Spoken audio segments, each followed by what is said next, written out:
is Winching My Finances with me, Erica Rose. I have got to say, so many people have reached out to me and either told me their stories, have told me that they're doing changes this year too. They're motivated to change, and I just think that is so cool. And every comment, every suggestion, every story is really an inspiration for me to keep moving forward. So big thank you to everybody who has subscribed so far, and love hearing from you. What's your story for this year? Are you on a financial journey? Let me know in the comments below.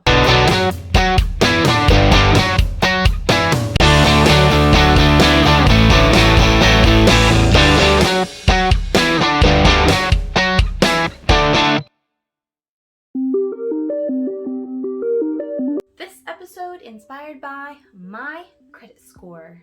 Today, I am looking into credit scores and what makes up a credit score. Why? Because my credit score is actually pretty good. And this is one of the things that contributed to increasing my debt that I talked about in episode 1, where you kind of get this feeling from society that debt is just the way of life. Debt is just the way things are. Debt is how we get things. Debt is what you do when you want something. You finance it. This is kind of the culture that I feel has driven some of my excuses for myself, where when I have so much mounting debt, but I still have a really good credit score. And of course, that means I keep getting approved for things. And it tells me that society must think that my debt is okay. Like, I'm on track. My credit score is good. I'm on track. I wanted to know, how is this possible? First, I'm going to talk about why it's important to have a good credit score. I'm going to talk about how you can improve your credit score. I've got a couple some myths and interesting knowledge. I wanted to talk to you about inquiries on your credit score and actually who's out there looking at your credit score all the time. I'm going to talk about the things based on my research I really felt like you need to know around credit scores and credit reports. And I'm also going to go into detail on how a credit score came to be. Where does it come from? How do you get that number? I'm also going to tell you about my credit score and show you my credit report, so we can talk about how what makes up a score and my history comes together to get my credit score. Finally, how in the world I have a good credit score even though I have all this debt. So first of all, why should you care about having a good credit score? Well, when you have a good credit score, you actually have access to better rates, like when you're financing a car or financing a house or getting a credit card, because you're seen as less of a risk. So for the same reason, it's also easier to get approved for a loan and for an apartment if you have a good credit score. Looking to buy some furniture on credit? How much you can buy will be affected by your credit score. People with excellent credit get all the best deals and the best cards because lenders want you. They know that you'll be good for repaying their money and they'll make money on your interest. Okay, so there are 3 big things that you need to focus on to improve your credit score, so you can get those good rates and finance things when you actually need to finance something. First, it's not uncommon for there to be errors on your credit report, so always check for errors. You are entitled to a free credit report every year. The second thing you should focus on is paying off your debt. 30% of your score is the total amount owed, the total debt that you have. If you can lower your debt, you'll have a big impact on your score. So, and I'll even show you later how if I wipe out my debt, my score is impacted. I'm sorry, I mean to say when I wipe out my debt. And the third thing is you should always pay your bills on time, even if it's just the minimum. Your payment history is 35% of your credit score. I recommend setting up auto pay for all of your bills so you never have to worry about forgetting a payment. If you do, remedy it as soon as possible. You have 30 days after missing a payment before the lender actually puts it on your credit report. Okay, so I came across some random information and I really didn't know where to put it, so I'm going to stick it here in the middle. Here are some myths and interesting facts. First of all, your income. Do you think it affects your credit score? That would make sense, right? Well, your income does not affect your credit score. I thought this was really interesting. It truly is a score of your history rather than a reflection of your immediate status. Also, you don't just have one credit score. There are 3 different credit bureaus, and each one calculates a score differently by taking different things into account when it makes its calculations. On top of that, different companies use different models of those credit reports. There really are a lot of versions of your credit score.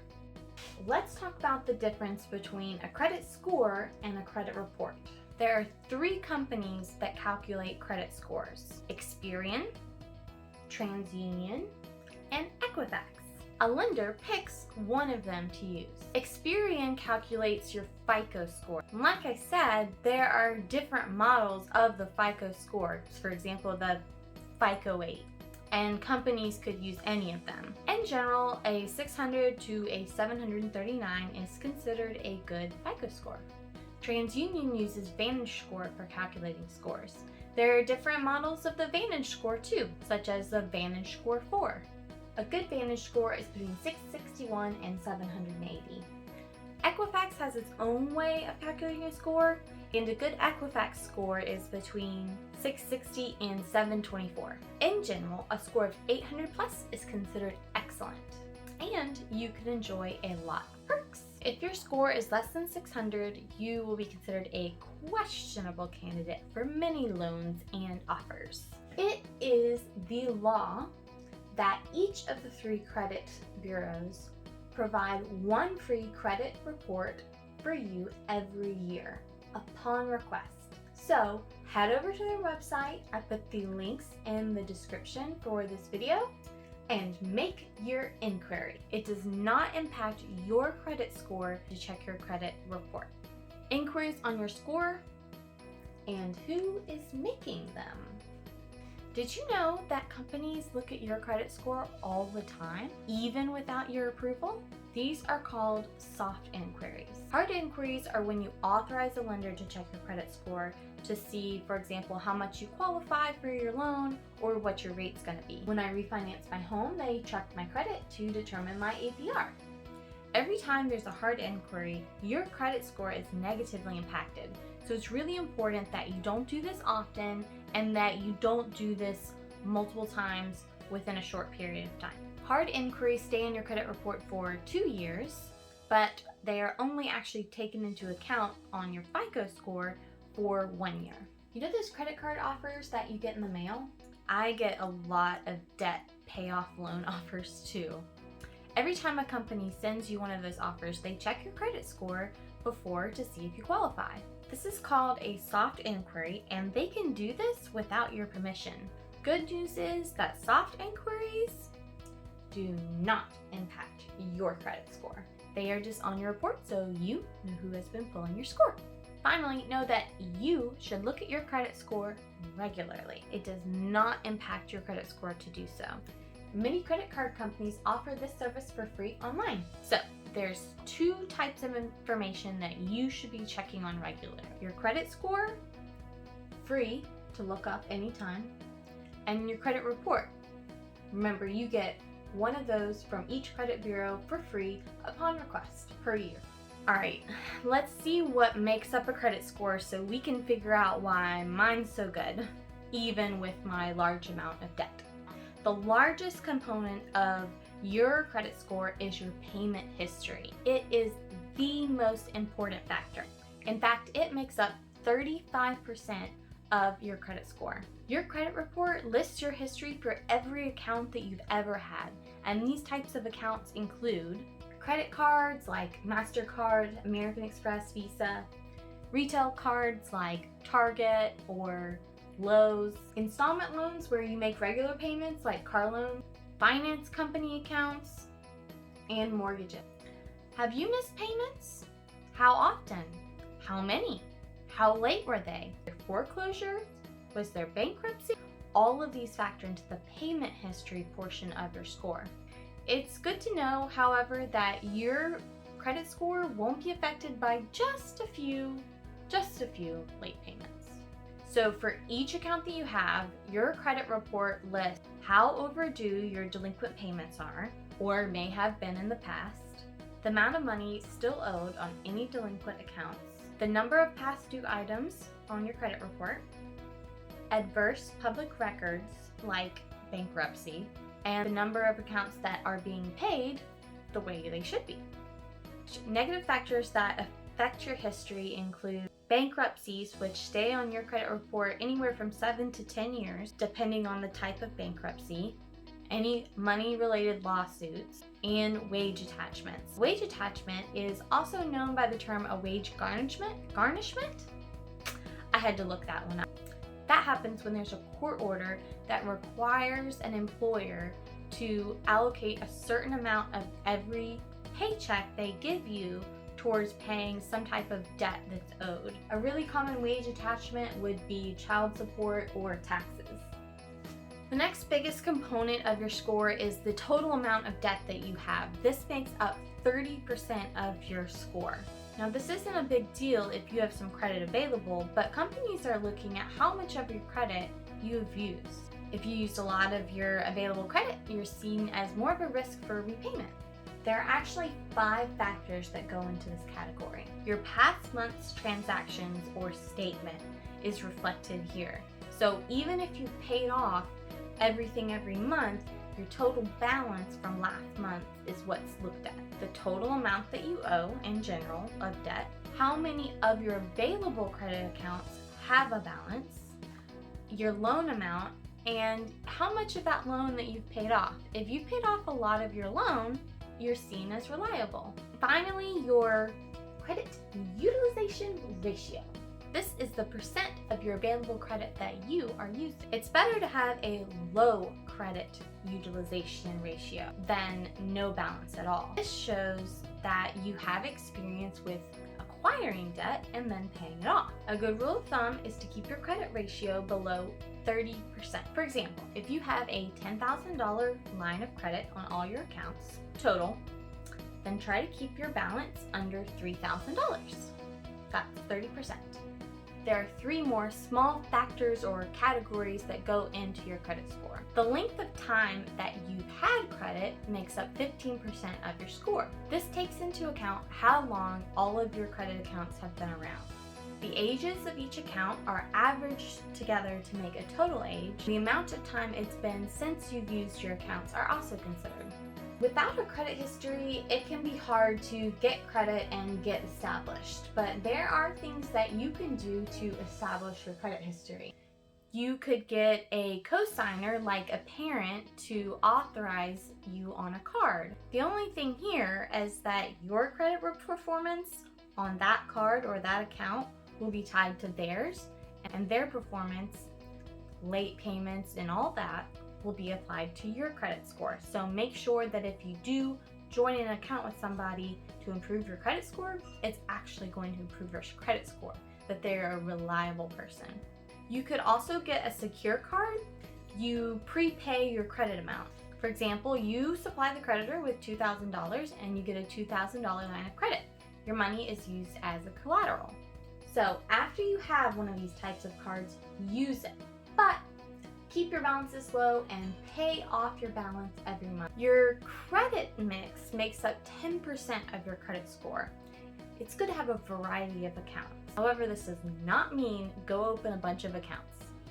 If you open a bunch of accounts, it makes it look like you are in financial distress. Over time, try to develop 2 types of accounts: revolving accounts and installment accounts. Credit cards, retail cards, gas station cards, home equity line of credits, these are all revolving accounts. They generally provide flexibility on how much you pay each month depending on the minimum payment. Installment accounts like a mortgage, an auto loan, or a student loan have fixed payments that you're required to pay every month until you've paid off the entire balance. The last thing factored into your credit score is new credit, and this makes up the last 10%. Like I just said, it is not a good idea to open up a bunch of accounts in a short amount of time.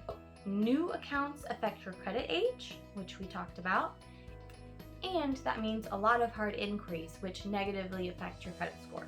Interestingly enough, FICO scores are kind of smart, and they can detect when you're just shopping around for a good rate or actually opening up a series of accounts. This has to do with the time gap between your inquiries.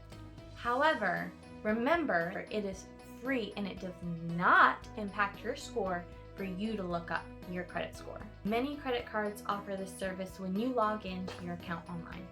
Okay, so this is my Vantage score, and I got this from my American Express online account. 742. Now, if you remember, a 661 to 780 is considered a good Vantage score. Wow, okay, so I have a pretty good credit score despite being over $200,000 in debt. The greatest factor of your credit score is your payment history, and you can see here that I have never ever had a late payment. This has to have a huge impact on my score. I currently have 4 opened accounts. That's not too many. Here it shows I've only had 2 inquiries in the last 2 years. That's refinancing my house and getting my consolidated loan. I had actually made several inquiries shopping around for the best loan to pay off my credit card debt, but you can see that the score understood that I wasn't trying to get a bunch of loans, but rather shopping around before settling on one loan. Considering that I've had credit cards since I was 19, that's 12 years, my credit age is only 3 years old. My 2 newest accounts have really brought my average age down, but fortunately this is only 15% of my score. I currently have a debt balance of $203,602. This does not include my student loans of $20,500. And this shows that I have $42,811 in credit remaining. This is saying that I have used almost 83% of my available credit. This has a big impact on lowering my score, and I'll show you just how much in just a bit. Let's take a look at my credit report. This is my free Experian credit report. If you remember, Experian uses the FICO score, which is different from the Vantage score. It lists every account I've ever had, if it's open or closed, and if I've ever had a late payment. It also lists each hard inquiry and when it was made on my account. And you can see that this report lists 4 inquiries rather than the 2 that was mentioned before. Well, this is because only 2 of the 4 have been made in the past year. Even though hard inquiries stay on your report for 2 years, they only affect your score for the first year. Take a look at all these soft inquiries. I get a card and loan offers in the mail all the time.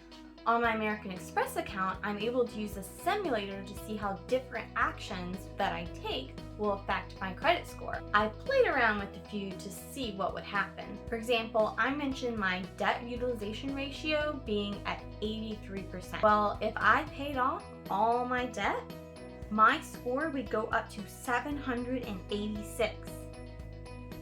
I also talked about how I never had a late payment. Well, if I let one of those accounts go to collections, my credit score would sink to 679. Interestingly enough, I checked to see what would happen if I foreclosed on my property, and it didn't affect my score at all. And I wonder if that was an error. Okay, so I've taken all my research and I've given you a lot of information to think about and consider as you reflect on your own credit history. What are the big ideas?